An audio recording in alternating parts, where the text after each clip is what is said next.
Hello, I'm Dean McKnight, and welcome to another edition of Taking Back Our Neighborhoods, a community outreach of Operation Our Town.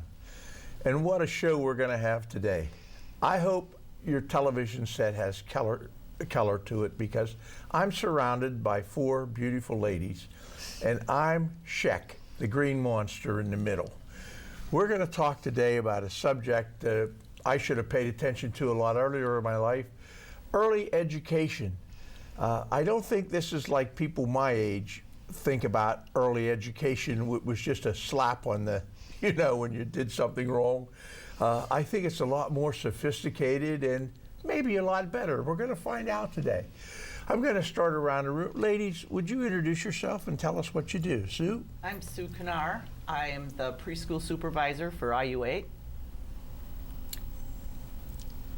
I'm Julianne Martynuska. I'm the Early Intervention Service Coordinator for the IU for the areas of Blair County. My name is Haley Fleegle. I'm currently the principal at Baker Elementary and also the principal at the Learning Express preschool through the Altoona Area School District.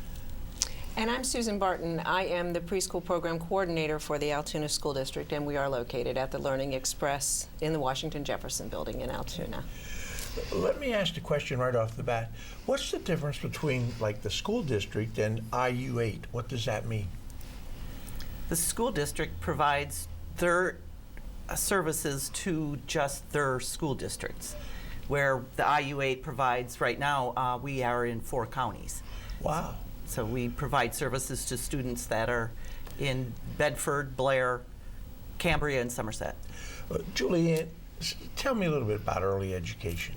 Well, the early intervention program that we do, we go out and we find kiddos that may have some difficulty in developmental delay areas. They could have developmental delays in motor skills and social skills. They could have delays in a cognitive area or speech and language. And we go out and assess those kiddos, determine what it is that they need, and then provide them with the services that they qualify for. Now, Haley, how do you have knowledge of these children and who they are and why they need help? How do you get that knowledge? Sure. Often there are children and parents that come to us seeking out that information. We're also reaching out and connecting with our community to look for children that have those various needs and making connections with them so that we can determine if they do have needs and then develop the best set of services for those children. Sue, how do the parents react if you just like show up and say we've been advised that your child may need some special help? How do the parents react to that? Well, often parents are the ones who are referring. They're the ones who are calling and saying, I have a concern. And so we issue a permission to evaluate, or we screen a child, depending upon how deep the concerns are. And after evaluation, we'll sit and we'll talk. And part of the evaluation process is always the parents filling out a questionnaire as well. They know their kids. They know what they're worried about. They know what their children can and cannot do. And they're not sure what to be worried about. So we have a good conversation there where we use standardized testing, and we say this is where your child falls in the testing, and this is how ordinary some of their skills are, or how not ordinary, how much we might need to service a child in a particular area. So it's a good conversation. We don't proceed with any of these procedures at all without parent permission and knowledge. They're very much a partner and a team member the entire way. Julianne, what age group are these children that we're talking about? The children that we work with are children between the ages of 3 and what we call kindergarten. With the IU, we follow various school districts, so we have to follow their kindergarten entrance date. So we vary. Sometimes the kiddos, depending on what district they belong to, may be as old as 6 when we start see them finishing them out. But typically it's between the ages of 3 and 5. Okay. And Sue, when they first come in, are they part of a special group, or are they treated separately, or how does the process work? Well, each child is evaluated individually. So, and then based on their needs, we can provide their services in their least restricted environment, which is either another preschool, or we can bring them into one of our school our school buildings, classrooms. And Haley, if I were a parent and I recognize that my child needed help, but I don't know what's out there, how would I get in touch with you? Sure. Certainly, we have parents calling all the time, requesting information, coming in, and like Sue had Excuse me, said, calling who? calling the Learning Express if they're The within Learning the Express, Altoona okay. area school district boundary. That is a service that we provide to our students who reside within that boundary. So any child that would attend the Altoona area school district later in their school age, from K to 6, would be eligible to come to the Learning Express. Whether they're a general education student that doesn't have needs, we offer both services for children within those boundaries. So this would be a good lesson for grandparents, because sometimes parents are very close to the children and they may not, maybe they don't recognize it as quickly as a grandparent would, who can pass along that information to the parent and say, here's who I call. And Sue, when these children come, what's the child's reaction to this? Oh, the children have fun. They have fun. Sometimes the parents don't realize how much the fun the kids will actually have. We try to teach the children as they come into preschool that they are safe and that it is a fun place to be and an enriching place to be, and that they're going to see their mom, their dad, their grandma at the end of the time period. So they learn to trust that they're going to go back home. So they come in, and there's tears sometimes more from parents than kids, but you know, we get both sides of that. But the children come in, they have a good time, they go home. Some of our children attend 2 days a week, 3 days a week, 5 days a week, depending upon age and ability, disability, and need. Sometimes we'll hear parents say that on Saturday, the kids are waking up and saying they want to go to school. So we know we're successful then. They do have a good time. They learn to be part of a learning community and to listen to their peers and to interact in a school setting, which are skills that they very much need on down the road. So the kids do have a good time. They like to come.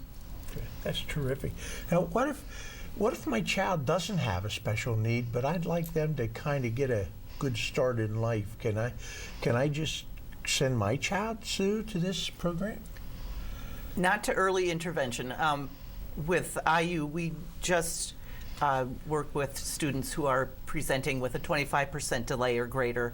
But there are other preschools that we always give information to the families for. And you know, it always breaks my heart when I see a child that I think has some special needs. And usually that's in the supermarket, because that's where I spend a lot of time now. It's part of my weight control program. But I see these children and I think, can we really reach out and help them? Do we really see, Sue, do we really see results? Yes, right. We do. We see results. We see these kids flourish and reach more typical milestones, and then when they can move on and be with their typical peers as they enter kindergarten and go on to school, and very successful.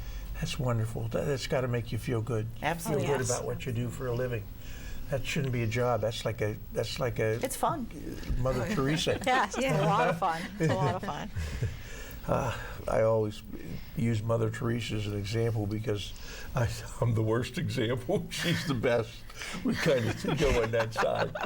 So tell me, if these children come in, what about the parents? Sue, tell me about the parents. We do offer some parent education. When a child comes in with a special need, the child will have an IEP written in preschool.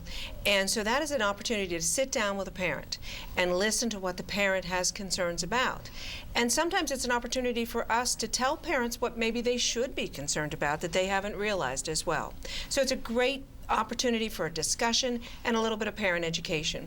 We also offer some parent training. We send out a survey to say, what are you interested in? What's troubling you with your child at home? And we receive those survey results back, and then we do a parent training once a year over at the Learning Express. Now that would include, in our program, we do have the typically developing student as well as the special needs students, unlike the intermediate unit that services just the students with the special needs. In the Altoona School District, our preschool, as a school district preschool, is set up to service all those children. So children without a special need, without a documented disability, and without an IEP can also have difficulties, and parents need help and guidance there too. So we do offer a parent training in that respect so that we can attend to some of those needs as the parents express. Julianne, do you feel good about it? Do you actually deal with the children, or are you kind of like the boss lady? I deal with a little bit of everything. I go out and I initially go out to the families' homes. I meet the family, I meet the kids. I start doing screenings with the children. I walk them through the entire process. I take them, bring them in for the evaluations. The teachers do the evaluations. I'm part of that team. I help with that writing of that education plan, which is the IEP, where we set the goals for the kids specific to the areas of needs that they have. And once those parents, I help guide them to the different places they may need to go where they can make connections. If they have a child with a very unique set of circumstances and they don't know anyone else with that set of circumstance, I try to help find places for them to make those connections with other families so that they can build a relationship and learn, what did you do when your child had these medications or needed this service, and that gives them a sounding board to go back and forth. Then I walk them the whole way through till they go to kindergarten, and I introduce them to the school district. So I'm with them from beginning to end, children through and parents. Haley, I read an article in the paper about 2 parents that are arrested for drugs, okay? And the children are in a filthy home and an environment and blah, blah, blah. Is that any of what you guys do? Would you recognize that? Or tell me what that means to you when something like that happens. Sure. Well, you know, anyone working within the system, we're all considered mandated reporters. So certainly if we have concerns that are presenting within the environment, we would be required to report those concerns. And we're doing all of that, you know, in conjunction, looking out for the child and looking at their needs and then making reports based on that mandated reporter or Act 126. So then someone else acts on it and makes Absolutely. sure it gets done. Wow, what a beginning this is, ladies and gentlemen. These ladies are going to be back in a couple minutes, and we're going to update everything. So we'll be back in just a second.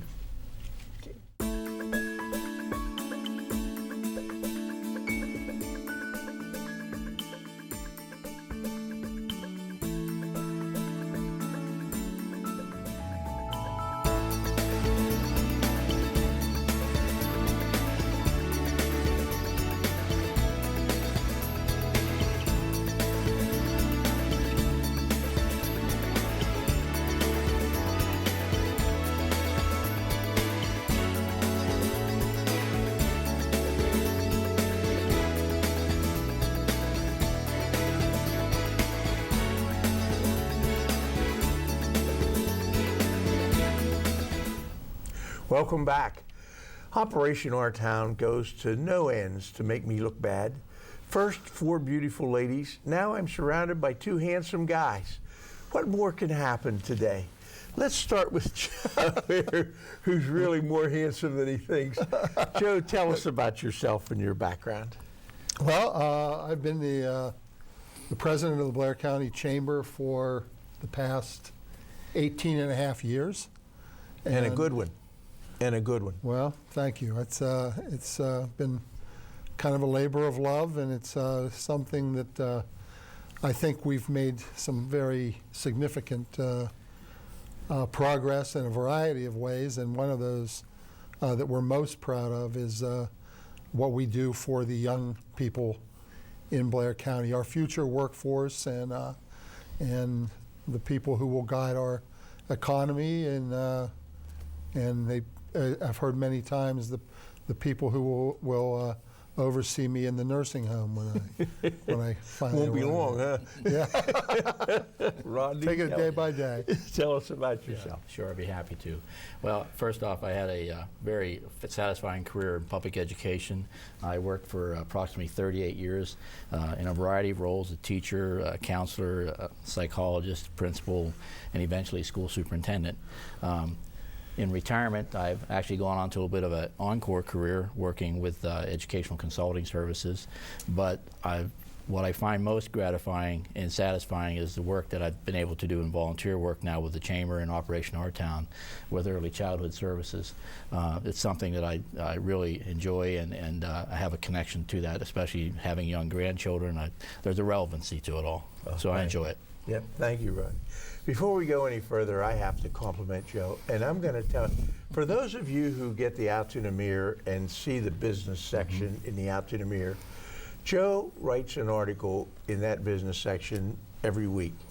And I want to tell you something, it's one of the best written articles that you're going to find anywhere. And it talks about the local economy and local opportunities and things that we really should be interested in. Joe, that's just a marvelous piece of information. Thank you for that. Sure, I enjoy that. My background is my college degree is in journalism, so I know very little about business. And I thought you did playground management. That's No. the fact that I have a degree should concern a lot of people. So. Terrific, thank you. Rodney, tell us about what's Operation Our Town doing with this, the law enforcement? You're part of the Roundtable, is that correct? Very much so. In fact, Operation Our Town has an early childhood roundtable, and it's actually an outgrowth or an extension of some of the work that was started by the Chamber's Basics Committee, which was about 5 years ago. But now, with Operation Our Town Roundtable being enforced for over 3.5 years, we've been able to, I'm going to say, complement and almost, accentuate some of the other work in roundtables of Operation Our Town, because there's a lot of overlap. For example, law enforcement people want to and have a lot of positive contacts with families and children. So hopefully we can do some activities that will complement and help them fulfill that role. And Joe, how does the Chamber play into this with the Roundtable and the law enforcement group and whatever? Well, we started the subcommittee mostly because I got an invitation about 6 years ago from a Chamber colleague of mine who was involved with the Early Learning Investment Commission. And he invited me to a summit in Harrisburg that that group holds annually, and I went more or less just to, to get them off my back.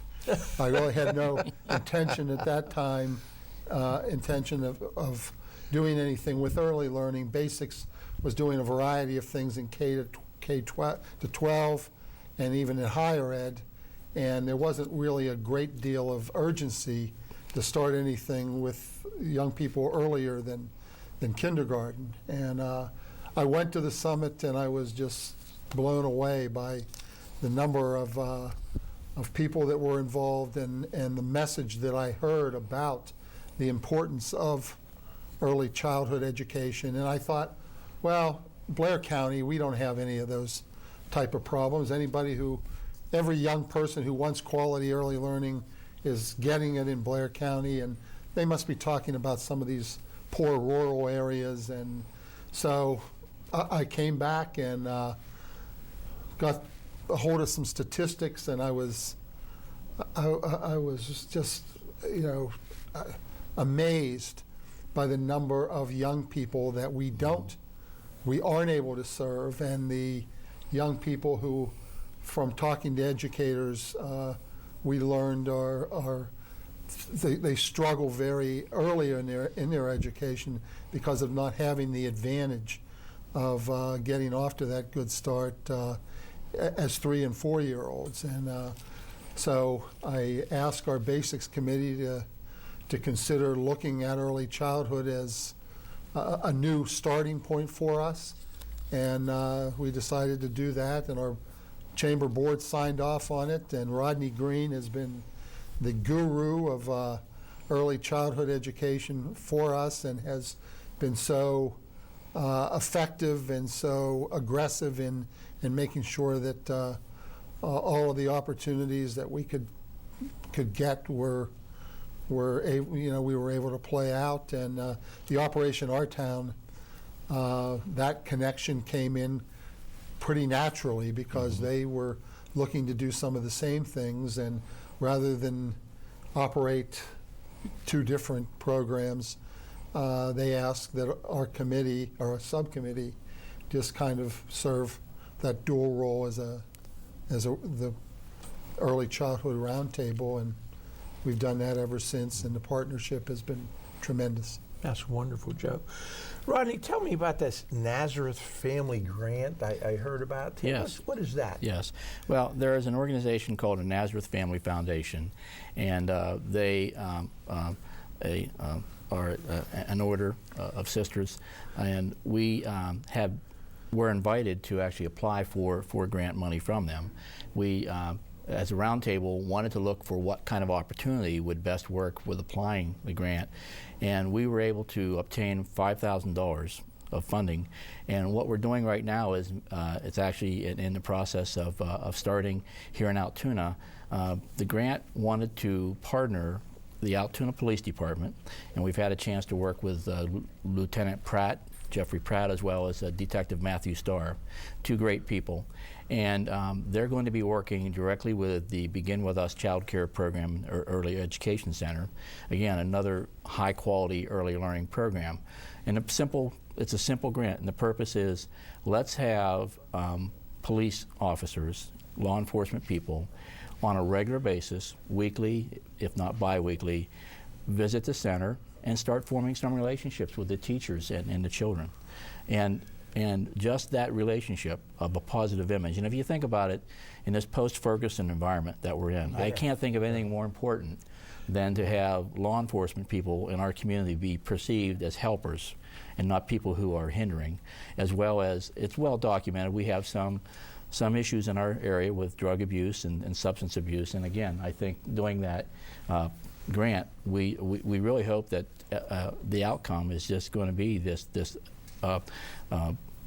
nurturing of a positive relationship of young children. And you know, kids go home and tell their parents, hey, I'm doing something in school, or I'm in a program. So we just see a lot of spin-offs from that program. Or at least you get a chance to offset the parents' influence, telling Yes. them that the policemen are bad or whatever. Absolutely. At least it makes them question. And I have two brothers that were police officers, and I will tell you that I was very proud of their careers, and at one point very much afraid, just like now, that these crazy people out there want to blame the police for everything. Yes. And it's just sad. It's sad. Joe, tell me about the UPMC partnership here. Where does that come in? Or is that Rodney's area? That's more of Rodney's, but that was something that came about, I think, as a result of us looking at different ways to try to get the message to new mothers and to people who are going to be influential with very young children and parents at that particular point. So Rodney's been. I'll tell you, like I said earlier in the show, every time I see one of those newspaper articles about children being left alone in the home or wondering, it breaks my heart. And you say, how can people do this? And for you guys to be in the front line, and the ladies we talked to earlier, you got to have a great sense of pride in what's happening and all the things that are happening. Rodney, are you satisfied with the direction we're going? Oh, absolutely. I mean, I think you have to do it one child at a time, as you're saying, but I think also by doing these educational programs, you know that you're going to make an impact. You are going to be touching some families, and I think also what has been a focus at the beginning of this whole process was to also better educate our business leaders, and as Joe said, this is a workforce development. It's a long-term strategy. I guess one way of putting it is that we're asking people to plant a seed for a tree that they may never sit under, but this is something that's important to do. You know, it's amazing, this society. I carry a lot of $1 bills, and it started when I worked at the bank. And when I'm in the grocery store or whatever, and I see one of those kids in a little cart with the driver, and I say, do you have a driver's license? And they look at you, and I take $1 out, and I say, well, here's your driver's license, now you can do it. And sometimes I see the parents acting, you know, they kind of like look at you like, huh? But isn't that sad that in a society where we should be reaching out more, Absolutely, giving more hugs, our society is saying you shouldn't be touching, you know, don't be so friendly with these people, and that breaks my heart. That breaks my heart. In a minute, we're going to see a really nice video that will bring you up to date, and then the good news is that we're going to come back with all of our guests, talk about some really important things. Be right back.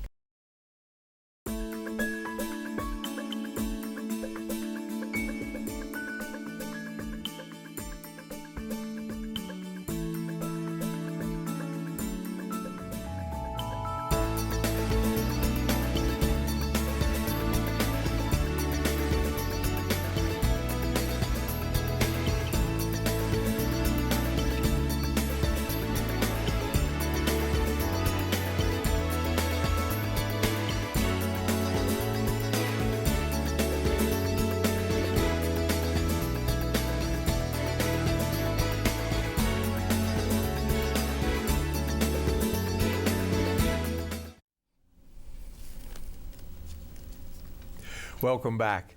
Rodney, we're about to see a video, a short video. Tell us what we're going to see. Sure, I'd be happy to. The video, and it's very short, it's about 2 minutes, is really one of a series of videos that's about how our brain builds new pathways and neurons, especially when children are born in those first couple years. And this video was part of a presentation we've had in Blair County from a lady by the name of Dr. Judy Cameron, who's a professor in the Department of Psychiatry at the University of Pittsburgh. She's a very well-known researcher, international lecturer, actually. In fact, she was in Beijing right before she came to our conference. And we had an early childhood conference on November 3rd in 2015, and that was part of this presentation. But also, there are some lessons that I think we've learned from that presentation. So this video, I think, will give a foundation for that. Terrific. Let's watch the video.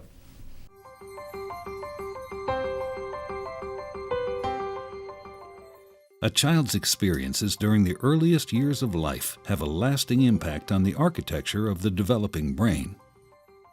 Genes provide the basic blueprint, but experiences shape the process that determines whether a child's brain will provide a strong or weak foundation for all future learning, behavior, and health. During this important period of brain development, billions of brain cells called neurons send electrical signals to communicate with each other. These connections form circuits that become the basic foundation of brain architecture.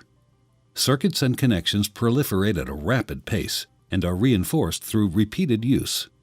Our experiences and environment dictate which circuits and connections get more use. Connections that are used more grow stronger and more permanent.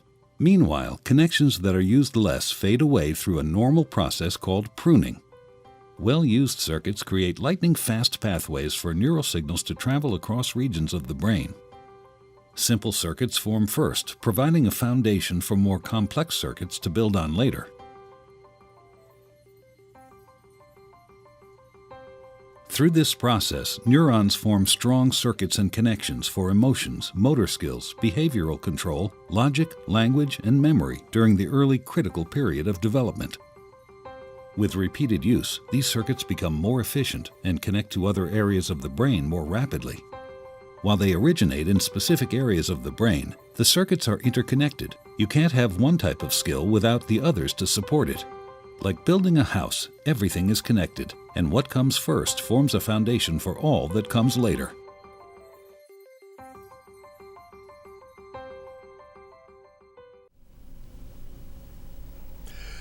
Okay, Rodney, wow, you were right. That is fascinating.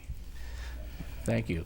I wished I had done the video, and actually, as I said, the videos are actually available on at the Harvard University website. They have a center called the Center for the Developing Child, and there's a lot of great information there. But again, as you saw from the video, the basic science, the basic research behind how our brains develop, and especially in young children, is something that I think we all need to learn more about, but also, especially, we need to educate parents more about that because of the impact that they have in raising their children and getting their children off to a good start.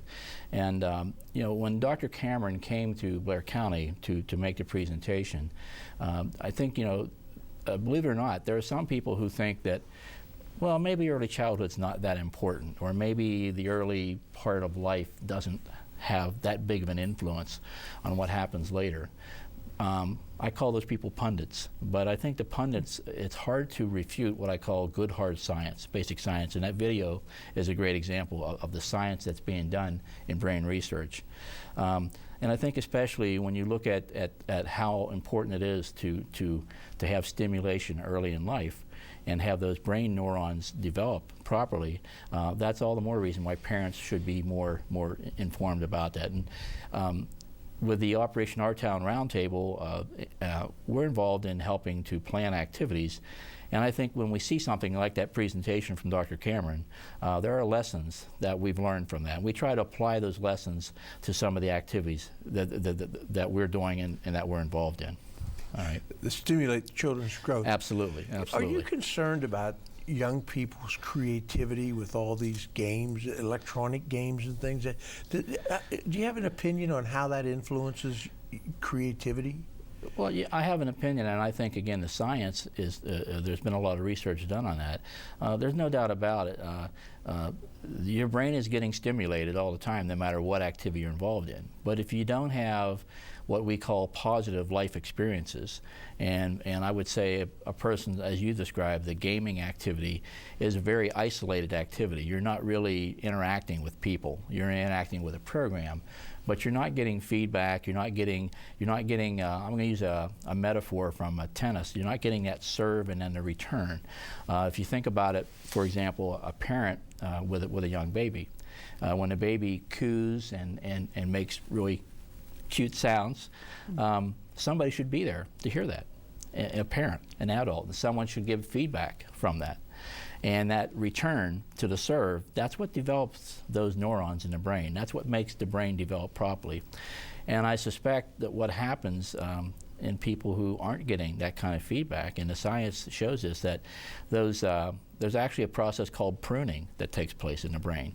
That even though you've had some good development with your brain pathways, if you don't keep that positive stimulation, there's actually some pruning that takes place, and instead of developing more pathways, you end up with fewer or weaker pathways. Social interaction is critical. It is. It's very critical. It's very critical.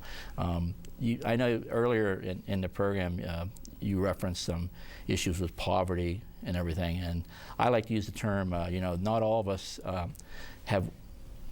were lucky enough to win the birth lottery. Not all of us were born into families that have nurturance and caring atmospheres and environments. But even if you're not that lucky, there are things that can be done. And I think that's some of the research and some of the lessons that we've learned from this basic research and from people like Dr. Cameron.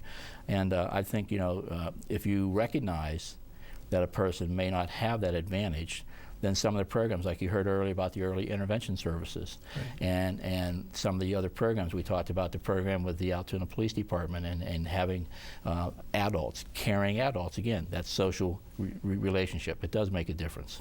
It makes a big difference. You got to be, there's a lot of information here. I'm sure we can't cover it all, but there are when I was growing up, my house was closer to the railroad tracks than the station, okay? Mm-hmm. We didn't have a lawnmower because we had cinders everywhere. And I remember at some point in my banking career, somebody said to me, I'll bet when you were in school, you were the speaker or something. And I said, you know what, when you're going to school and you don't have the same clothes as everybody else and you can't dress like everybody else, you don't call attention to yourself. It doesn't matter what your skills are, you just don't want to call attention to yourself. So what we're doing to these young people is saying, step out, step up, use those skills, learn how to develop them early. Right. Absolutely. And Absolutely. you're part of that. And now Operation Our Town has done some things for you? Absolutely. And again, the funding that we get, Operation Our Town, the Roundtable has funds that they make available also. So, and for example, the conference that we had, Dr. Cameron, and I mentioned that she's an international lecturer and researcher. Yep. Operation Our Town paid for her entire visit, paid for her lecturing fees, paid for her stay here. So we wouldn't have been able to bring someone in. And for that conference, what really made the November 3rd Early Childhood Conference, I think, special was that the main audience, we had over 100 people attend. The main audience were people like you interviewed earlier in this program, people who are working in the early childhood field, whether they be supervisors, whether they be teachers, administrators, people who are coordinating services.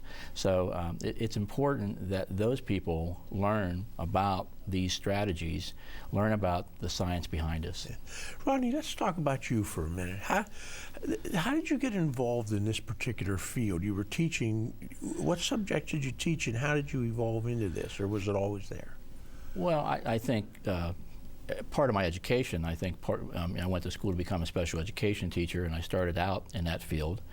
But I had an interest also in some of the other, I'm going to say, aspects of development. So I went back to school, got a degree to be a guidance counselor, and didn't think I knew quite enough about that, so I went back and decided to be a school psychologist for a while also. And so I've had that experience, but I think the experiences of being a principal and working closely with parents, working closely with, as a special ed director also. So, you know, when you have a chance to work with families that have either special needs or they just have questions about how their child develops, that's something I've always been interested in. There was just some articles in the paper about the special education, and quite frankly, I was shocked in this area of political correctness that we still call it special education. Do they still call it special education? Oh yes, it is, and there are different, the language, I'm going to say some of the language, or unfortunately some of the labels, they change, and I think they're a little more correct or a little more appropriate today.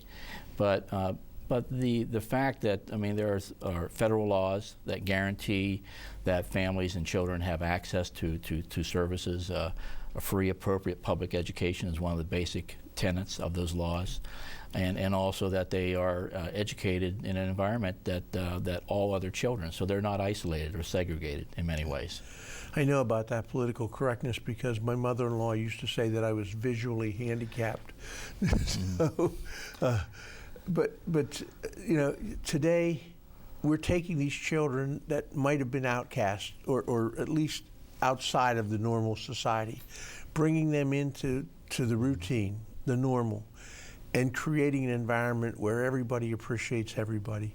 That's very true. That's got to be a special reward. You got to feel good when you go to bed at night. Oh, absolutely. No, I think of the different families and children over the years that I was able to be involved with them and help them succeed. And I think, again, but to keep learning new things, and this new research and brain research, I think makes what we're doing today even more important, in that even though a child may not get off to a good start or they need services, as were described earlier, just knowing the research, knowing the science, that maybe we can tip the balance of having more positive experiences can hopefully eliminate some of those negative experiences that children have had, because it affects them for the rest of their life. You're watching, grandparent, parent, get involved. If you see a young person that needs help, maybe it's not your grandchild, maybe it's a neighbor, get involved, call somebody, get help. Let these people be productive citizens in our society. We don't need any more people feeling like they're abandoned. We want everybody to be part of the family. We're going to be back in just a minute. Thank you.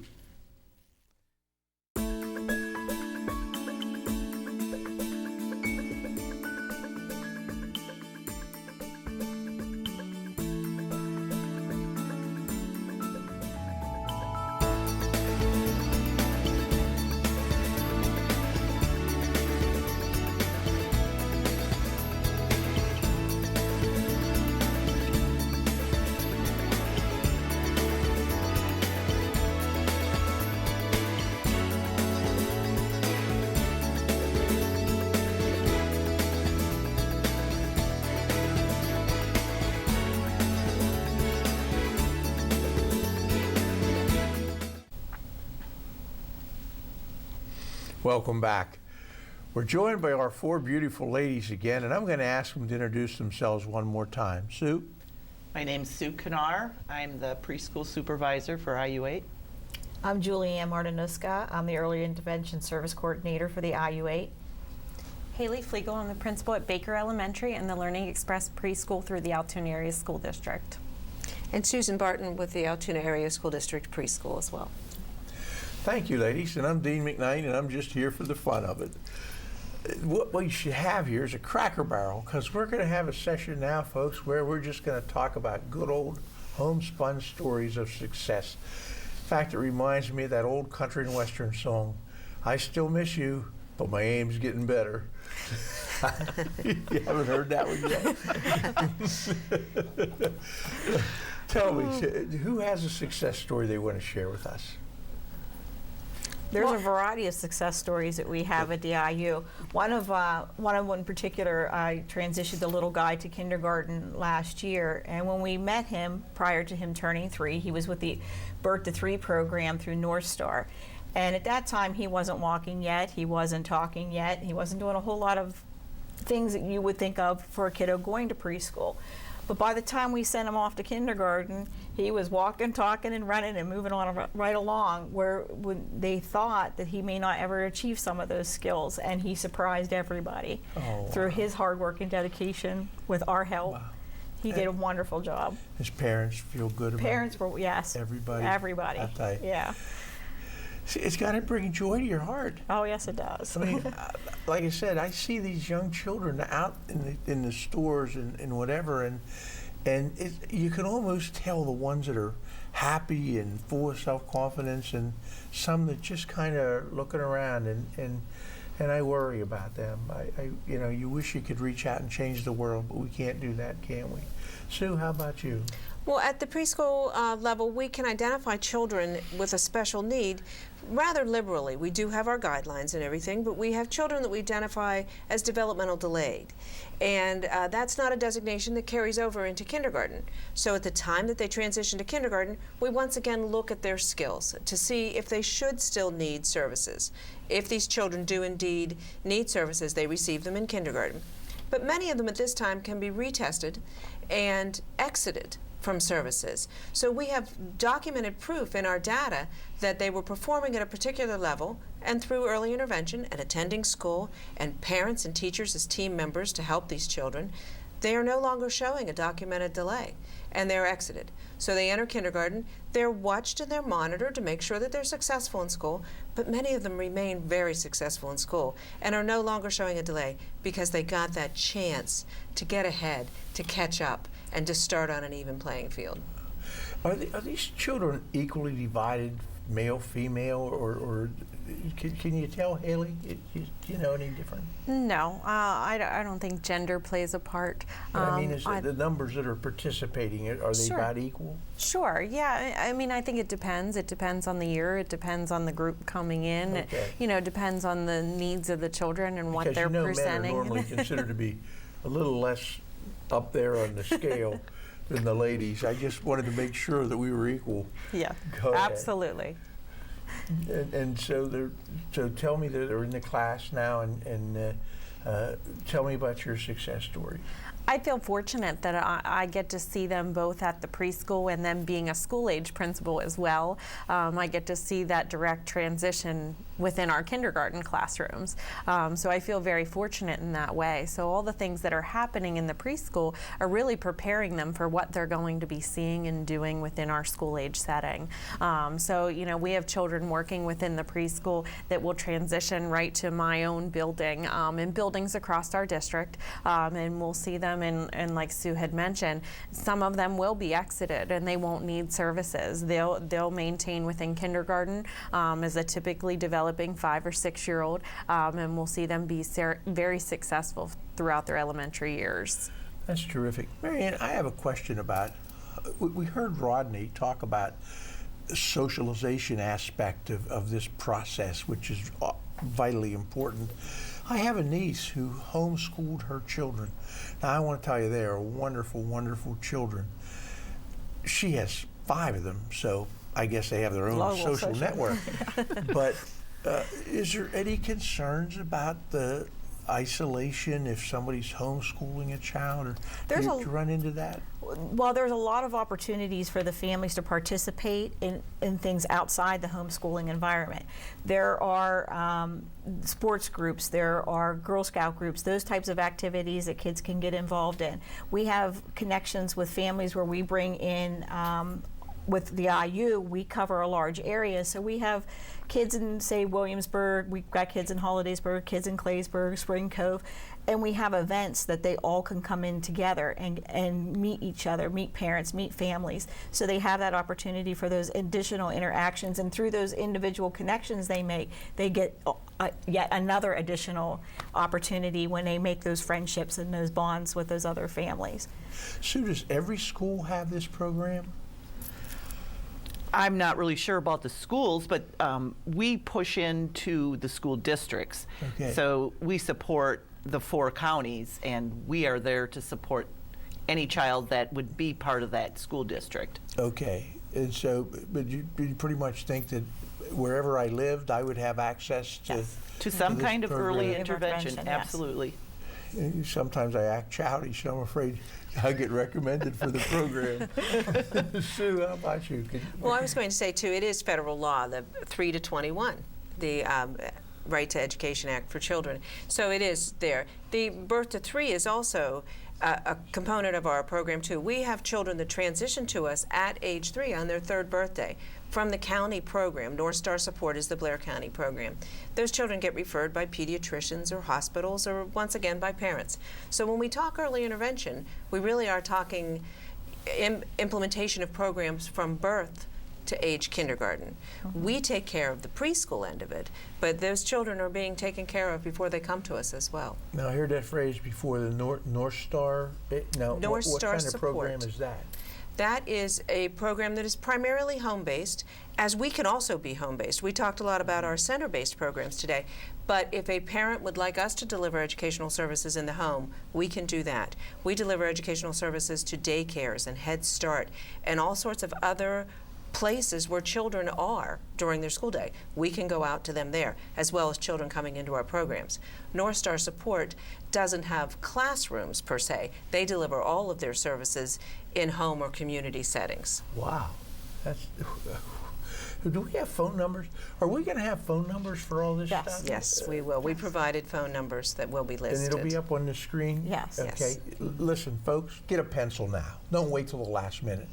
Get a pencil and get ready to write these phone numbers down, because I'm sure you must know somebody that needs some kind of support or help. The most important asset we have in our lives are these children. Mm-hmm. And to allow one to slip through the net, that's sad. That's a sin. So we need to get on the ball. Haley, when you said you saw these children as they progress up through the lineage from 3 to what, 15, 16, 12? Kids are actually leaving the elementary school. You know, we have children that are 11, 12, but certainly, you know, as a community, we're still seeing what they're doing in junior high, high school, and, you know, you run into children within the community, and many seek you out and come back, you know, to talk and share and visit their old schools that they used to attend. So we certainly try to follow them, you know, throughout their lives and see what they're doing with their future.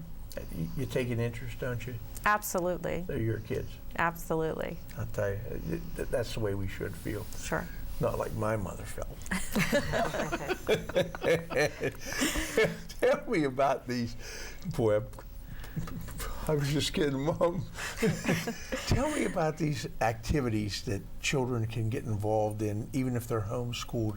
You mentioned the fact that there's a lot of activities out there, and that's also for this same group of people or young people? It's for anybody that's in any of the programs. If they're children that we see in other programs in preschools, daycares, Head Starts, K-4 programs, pre-K counts programs, at home, it doesn't matter. We have the IU, we produce a newsletter that goes out. We give all 4 counties activities that are going in all 4 counties, so families can decide where they want to go, when they want to go. And then we have individual programs within the counties that we do with our families and invite all of the kids, no matter where we see them at, to come and participate in them. Sue, what are the activities? What would activities for like a 3 or 4 year old? Well, we do picnics. Parents can come, and lots of food, and sometimes they have somebody come in and do like balloon tying or just play on the playground and provide a snack and some parent information. And there's many, we use a lot of activities, a lot of parks. And these are all listed in the program so parents can take advantage of them. Absolutely. And we have a big program coming up that all of us participate in, and all early intervention is the Week of the Young Child. It's in April. And that is for the entire community to come together with their children and learn about their kids, learn about areas of development. They have people come in with nutrition books. The police department comes in and does fingerprinting. The fire company is there to teach kids about fire safety. So there's all sorts of different activities and stations that the kids and families can travel around to, and through the Blair County area. You know, my faith in the future is enhanced. We had a gentleman on here from Johnstown who who are now emulating the Operation Our Town. And if you watch the news at all, you see they have some problems, same problems we used to have. And because of Operation Our Town, we've stepped up. I was shocked on one of our programs for a young man to say that at 11 years old, he was approached about drugs. And that's not 3, 4, 5, 11's right next door. And so we make these children brighter and smarter and able to make decisions. And the community has to be a better place for that. The community has to be a better place for that. Sue, what do you see happening out there in the future? Where are we going from here? Well, I think it just keeps getting better and better. We keep raising awareness. We do screening where people come in and bring their children to, if they have questions, to see if there's a developmental need. And parents talk to parents. That's the biggest place where information will flow. And as children become more involved in these programs, we've all seen our numbers go up through the years.